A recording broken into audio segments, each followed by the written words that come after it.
Just taking off on our first test drive in the Model Y.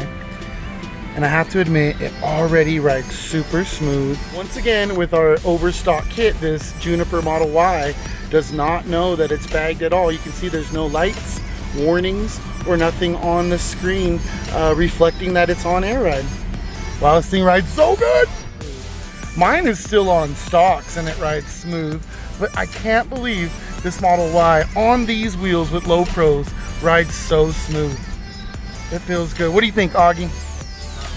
Sure, especially over the bumps. That was railroad tracks. I wanted to see you Big move. old wheels too. It's wild, right? This is the world's first 2026 Juniper Model Y to be on air suspension.